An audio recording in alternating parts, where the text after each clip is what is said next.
Come on. All right, people. Excitement is in the air. We're all feeling it because FranchisOR Bust is back, and we're back with another episode this week. And listen, this week it's going to not be a fling because we're going to talk so much about wings and winging it on to the fullest because we've got Justin with us, co-founder, head of all things promotion and marketing for an amazing emerging franchise brand called Wing It On. Justin, how are you? We're excited to have you. Yes, Trevor, so happy to be here. This is a lifelong dream of mine, believe me. Your lifelong dream, Katie's weekly nightmare that we're continuing to we continue to have. So Justin, again, thank you so much for being on. Really excited to dive into speaking to you today. I think it's always cool to speak to folks that are maybe still in that emerging space because we have so much to uncover and understand about how you're setting culture and how your goals are being set and what you guys are looking to do, et cetera, which is really germane to, the franchise space and just how you're looking to grow. So we're going to get into a lot of those things. We're going to get into what makes Wing It On so unique and so cool. But why don't we just start here and have you give us just a quick little overview about what is Wing It On? How'd you guys get going? Where are you kind of currently at as far as how many franchises you got out there? Sure. And then we'll kick it from there. I would be happy to. This has been our life's work, so obviously, we could speak from the heart and really hit on all those questions. You know, Wing It On started off. My partner Matt Insero, who's the current CEO. This was something that he started and founded in our hometown of Waterbury, Connecticut. But back then, it was just going to be, Matt's Wing Shack. He just wanted to throw up a shingle and do his own thing. And because growing up, he always was really good in the kitchen and just kind of explored a lot of different innovative ways.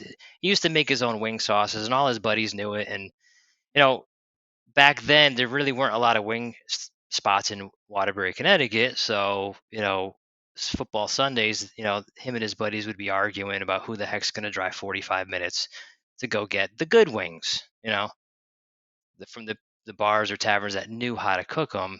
And over time, they're just like, you know what? Forget, stop. Nobody's gonna go drive there. You know how to make sauces. We know how to fry up some chicken. So why don't we just make our own? So when it got to the point where Matt was looking to maybe do something else, he had a couple businesses, with his family, and that had gotten sold, and he was looking for something new.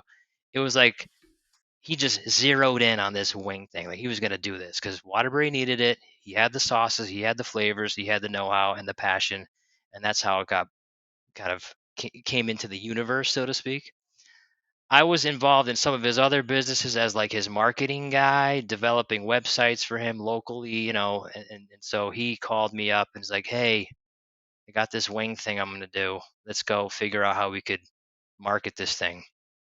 So that's how I got involved. So that's the story, the genesis of Wing It On. That's how I got involved, as the marketing partner and coming in. And it's funny because I remember the coffee shop we were at the day that we came up with the name Wing It On. Mhm.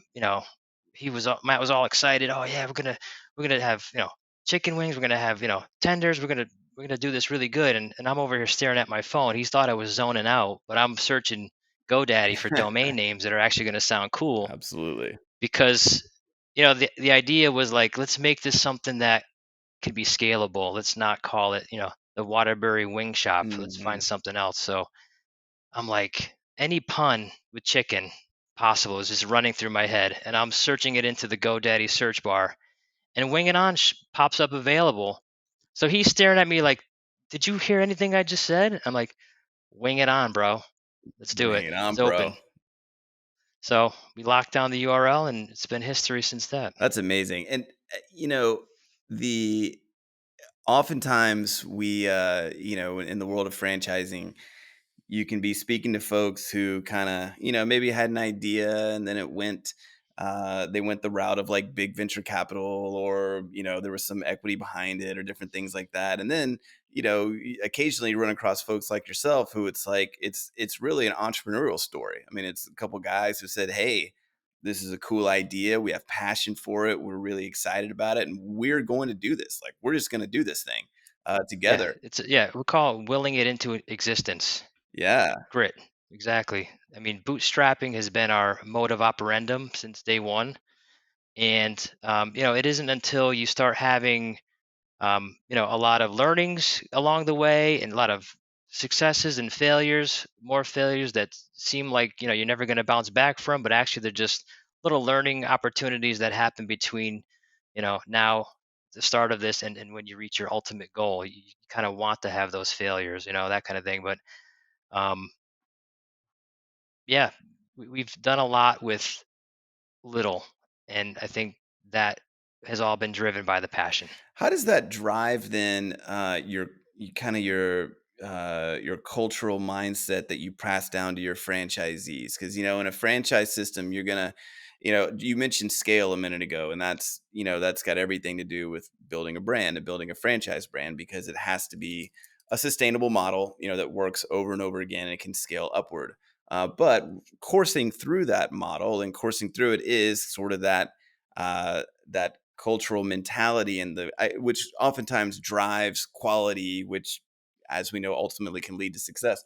How are you guys kind of infusing some of your like, hey, we sat at a coffee shop and just came up with this thing, man, into a franchise system that gets your franchisees kind of energized to be a part of the journey?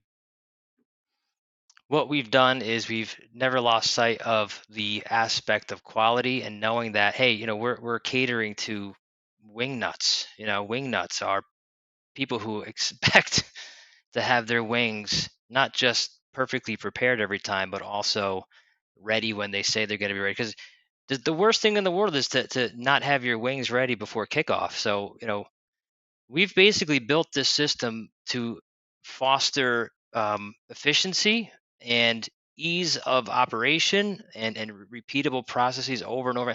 Again, we've made mistakes, operationally, like, we've had to plug the holes in the fence a lot.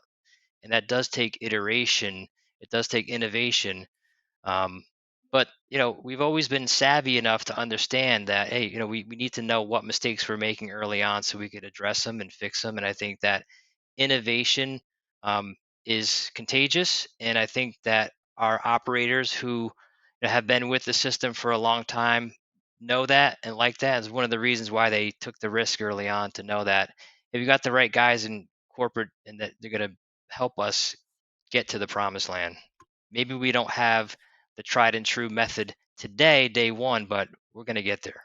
Yeah, and that's, not only is that massively important for the franchisees themselves, but also for attracting some new franchisees that you're obviously always on the hunt for too. They want to see those processes, they want to see the scalability, but they also want to walk in and they kind of got to believe, especially at the emerging phase, they kind of got to believe, right? They got to believe in what you believe and they want to see Sure. that and move forward with it. So maybe talk about some things, not just from like a passion standpoint that they believe in and they see the scale and the unit economics and all the things that go into it, but then also what are they looking at in terms of like market disruption? Like what could like a potential new franchisee really look at and say, okay, Wing It On is really better than Wingstop, or they're really something that is, I can work with this and say I'm going to drown out my competitors in the area because of XYZ.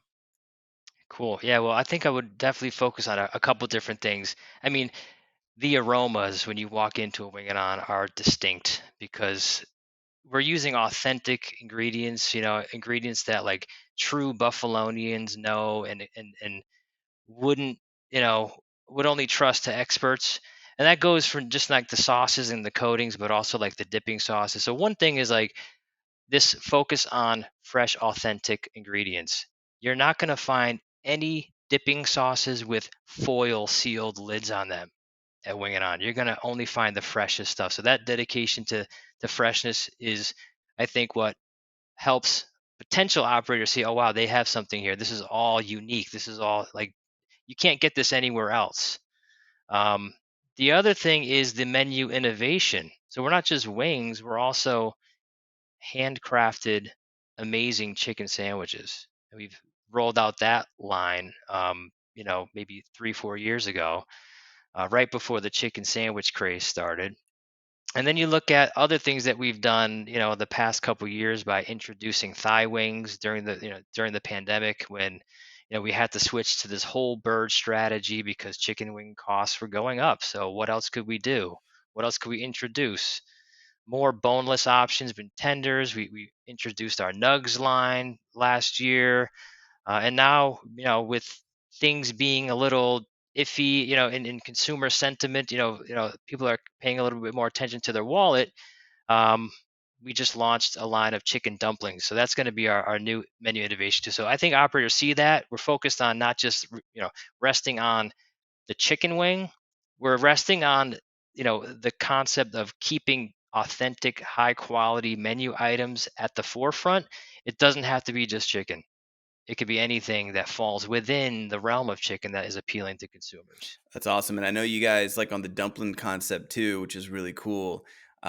You're kind of using your sauce, the sauces you have and some of the sauce ideas that you all have had and applying them there as well. So it's not just, hey, I'm gonna go get some dumplings with soy sauce. It's kind of that No, flavor yeah, of wing it yeah. on. We're keeping the wing it on profile. So it's dumplings you eat like a wing. You just toss them in any of the flavors, any of the dry rubs with the same fresh made dipping sauces, or you could choose from maybe 5 or 6 already pre-made, established dumpling items, which are a little bit more specialty.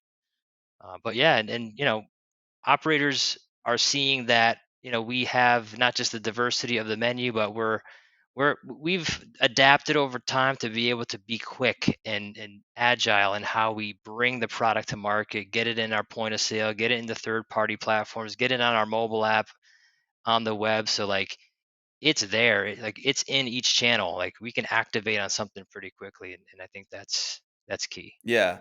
Talk a little bit just more about the idea when you're emerging of flexibility and directionality because it sounds to me like you guys just hit something right on the head kind of immediately, if you will, and sort of where the phase you're at now. Not that Wing It On's been around for a while, but still kind of in that emerging franchise space. And the folks that might listen to this really understand what that means, kind of that 0 to 100, 150 or so, location emerging spot where you really have to not just be like kind of stuck in your ways, if you will, of like, well, this is the way we started it in Waterbury and that's it. That's all we'll ever do. But really always kind of thinking at this phase about innovation. Maybe talk a little bit about just what your philosophy on that is and your philosophy on the importance of that and maybe the importance too of messaging, how the messaging can adapt as well to how you're, looking to continue to just innovate. Great question. Great question. I think that having been through what I would call that emerging brand phase and still going through it, it's like you have to change, innovate, adapt, or you're not going to be around. I mean, we can keep our philosophies and our beliefs steady or constant, if we know we've hit on something, but you know, there's been every single market condition you could possibly imagine thrown at us. And if we didn't adapt, we would have been swallowed up by it. So, there's some instances where we were ahead of the curve, and there's some instances where we had to really, be reactive. So, um, the first one, being how we were ahead of the curve is, when we realized that, having a really strong online and mobile experience was really something that we just knew fans wanted. And, the pandemic didn't hit yet. This is, 2018, um, 2019, when we launched our mobile app. It was like a brand new channel. Like, fans could download the app and they could start ordering through the app instead of having to call and place online orders through the point of sales version of our online ordering system. They could earn points and loyalty and choose pickup times. That was great. We loved that, but we didn't realize how awesome that was going to be until COVID-19 hit and the pandemic hit. And now fans were only going to restaurants, fast casual restaurants that had those capabilities built in. And a lot of brands were like reacting to that and trying to hurry up and stand those types of things up. So we were very lucky in that respect and grateful that we were had the foresight for that. But fast forward, I mean, there's supply chain issues, and we couldn't stay ahead of those types of things. So um, figuring out how to introduce new menu items that still fit within our profile that we knew our fans would hopefully enjoy, and getting those things into the operator's hands and the proper procedures to cook them and make them and prepare them just as well. Um, Took some agility. And I think in terms of messaging, there's internal messaging, the messaging that we're talking to our operators about, of how, you know, this is something that we're introducing so that we could help them um, work together to mitigate some of these market conditions and give us another day to survive. Everybody just kind of bought into that. And there was really just kind of this moment where we're all rowing in the same direction, which felt great. In terms of external messaging, it's really about menu innovations and bringing something new to the market, and showing fans that there's tons of options, and we're trying to figure out who needs vegan options, who needs vegetarian options, who's gluten free intolerant, and um, just figuring out a way to keep relevant and have our fans come back to us and build that repeat business. And it's crazy how you can, you got so many other examples in your space. I know that, like, McDonald's is not necessarily in your space, but just thinking of that concept in general from the franchise, world and what that was. If you look at Katie as an example, she went through a phase in her 20s where she only wanted to eat fish sandwiches, right? And if McDonald's had not had fish sandwiches, well, then there's no Katie, going in there just eating those all the time. Obviously, I'm kidding around, sort of, but but the point is, looking for that opportunity to say, like, yeah, McDonald's started. Well, we're a hamburger place, right? Well, we do hamburgers, and kind of like you guys. Well, we do chicken wings, and it's like, well, we do chicken wings, but now we're layering in some other items, and we're keeping our same theme, we're keeping our same spirit, we're keeping our same efficiencies and all that, but we're layering in, we're adapting, and we're modifying to fit the needs of our potential consumers. Sure, and we've had to adapt our like slogans over time too, because um, wing it on. Obviously at first sight you're like, great, another wing joint, Mhm. but we're so much more. So we're like, well, what could we do to kind of open up consumers' mindset that there's a little more here than just wings? So we adopted the wings and witches slogan. But over time, because we started introducing more stuff, not just wings and sandwiches, but tenders, nugs, dumplings. So we're like, well, we got to go bigger. Like, we're just a chicken place now, right? I mean, so now we've adopted the chicken like a champ slogan, which really helps kind of feed into our cool factor. Obviously, anytime you're using um, nouns as verbs, like, you're just automatically cool. Right. Yep, Um, that's true. you know, Agreed. Agreed. Chick Well, I think that's cool because not only you got chicken like a champ and you got wing it on, but then wings and witches immediately makes me think of something maybe out of Harry Potter, which is kind of cool Yeah, too. it's like your You got Halloween you got slogan. yeah, wings and witches and um but no, we have a lot of fun on Halloween that's right. with some promos. Yeah, That's right. No, but cool, man. So, it's great. We're getting an amazing sense of, first of all, you all's kind of originality, your passion, the way that it came up, the focus and intent on really making sure that, yes, you're checking the boxes as far as the franchise world, scalability, profitability. You're looking for ways to be processed, et cetera, so that you're attracting new franchisees and you're looking to grow. All that very important. But also, you've mentioned a few times now and about, well, you've talked about innovation, but also you mentioned a few times about really the backbone of what's going to be the separator for you all, and that is that attention to detail, that attention to quality. Um, and I think I saw somewhere that you all's quality, kind of is so high that you've been getting some attention for that as well, like not just from people who come eat and show up, and have your food, but from outside sources as well for some real wing sure. nuts, as you say. Oh So yeah, oh maybe yeah. tell us about that. The mecca of the wing. I mean, Yeah. so our highest, most coveted differentiator, if you will, is just our attention to that authentic buffalo inspired wing, right? So we obsess over it. The specs of the wing, the temperatures of the oil, the cooking times, like a crispy wing tossed in the sauce, and not just any sauce. That sauce has to be made with real butter, high quality hot sauce, right? The way that Buffalonians expect their wing is basically how we think of how we prepare our wings. So naturally, when we got some attention from Buffalo, New York called us up.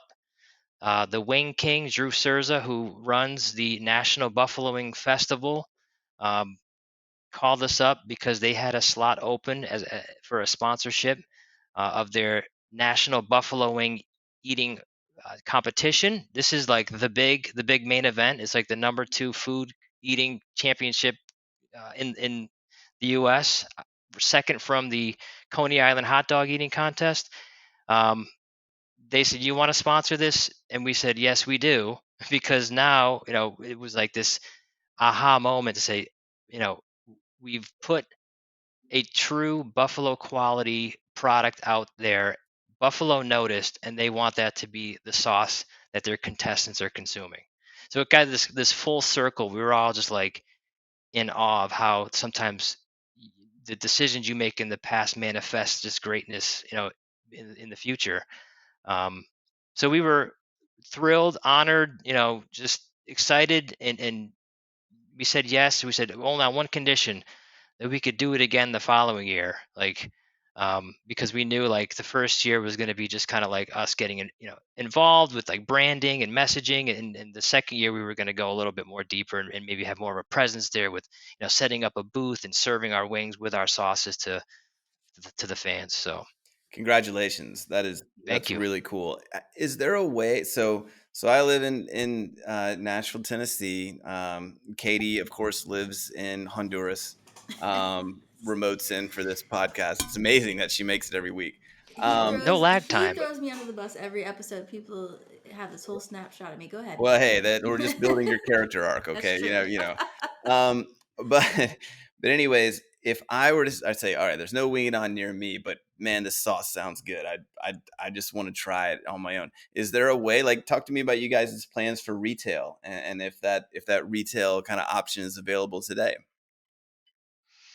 Well, there's no retail option today other than, I mean, anybody could walk in and buy, larger quantities of the sauce if they wanted to take some to go. We are working to build the specs for a bottled sauce. Which one we haven't nailed down yet, but we've gone as far as developing labels and packaging to kind of get things geared up. Um, Obviously, as a marketer, having having the same sauce that's being consumed by the world champion eaters available like to buy would be amazing. It's something that will happen, I could tell you that. And whether it's this quarter or next quarter, time will tell, but it's definitely on our roadmap, and we're excited about that. That's awesome. Well, and that's, that leads into kind of the crux of any entrepreneurial endeavor, which you guys really are, and also a franchise brand. And that is, goal setting in the future and what's next, and how are we always looking for the next thing, which you've addressed several times so far, which is outstanding. And just like you say, really then thinking too, like, how do we capitalize on the, some of the success we've had, and the differentiators. So I think here's an idea. I think we got to get Wing It On sauce on the show Hot Ones with Sean Evans, and one of his first sauces is gonna be the one of the Wing It On sauces. I love that idea, and I love putting stuff like that out into the universe because somebody listening to this podcast is going to know somebody who can maybe get us in touch with the show people, and we'd love to do that. I'm putting it out there. I'm putting it in the universe, and I'm calling them out because I think everybody that loves chicken wings loves that show. And if we got the world champs eating this sauce, well, we need the world. That's got to translate into the biggest internet chicken wing show that there is. if we could just get them to wear a Wing It On jersey while they're doing that, even better. These Listen, jerseys? why don't okay? I'll wear the jersey and I'll run the chicken wing gauntlet. There we go. And who's more entertaining than me? A complete non-celebrity here in Nashville to go out. Everybody, they'd love that show. Just another wing nut stepping it up a That's notch. it. Another wing nut coming in. Well, I'll tell you what, this has been outstanding. We've learned a lot about the brand and your passion and the innovation, all those things. And it's clear to me that you guys are on the path to success. But we have a little tradition here where we like to spin the wheel of destiny to understand if our franchise is going to franchise or if it's going to bust. So, Katie, that wheel looks biased once again, Oh my but gosh! Franchise. franchise. And there it is. Wow. And That's amazing. see the odds. Look at the odds. Show the odds of that. The odds were like 1 in 15 That's that we were right. going to The odds franchise, and were- we nailed And I it. was And about nailed- to spin again because I didn't feel good about that spin, but you know what? It was meant to be. Yeah, that was a great spin. Destiny brought that spin away from all those whammies, away from the bust. We didn't need the spin to validate us, but we got it anyways. So, in honor of that, let's have a toast to Wing It On, an emerging franchise brand that before you know it, ladies and gentlemen, is going to be all over the East Coast of this country. And then it's going to start pushing its way west, just like the pioneers did. And they're the only difference being they're not going to have the same hardships crossing the country as they did. And there's going to be Wing It Ons for you to enjoy all over the country. Justin, I'll drink to that. I'll drink Cheers to that, man. So as we're wrapping up here, Justin, any closing words that you've got about your brand, your excitement for the next few years? I just say that, we are very humbled to have, the level of success that we've had. It's been a long road, a lot of work, a lot of effort, a lot of time. Just it consumes you, but it's worth it. We've gotten to the point where we've 10x'd our pipeline from just a few years ago, which has been tremendous. So we're excited about the future. We have 5 stores actively being built right now in places such as Texas and North Carolina and New Jersey and Florida, and we're beyond excited. And we just know that with this past couple years being the type of years that they had, yet we still were able to push through and lean in. There's not much that can stop us.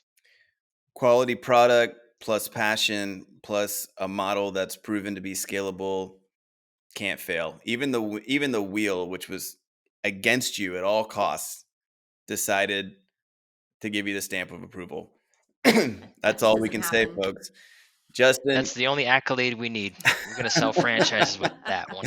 That's right. It's all set now. Justin, it's been a great pleasure. Thank you so much for being here on FranchisOR Bust.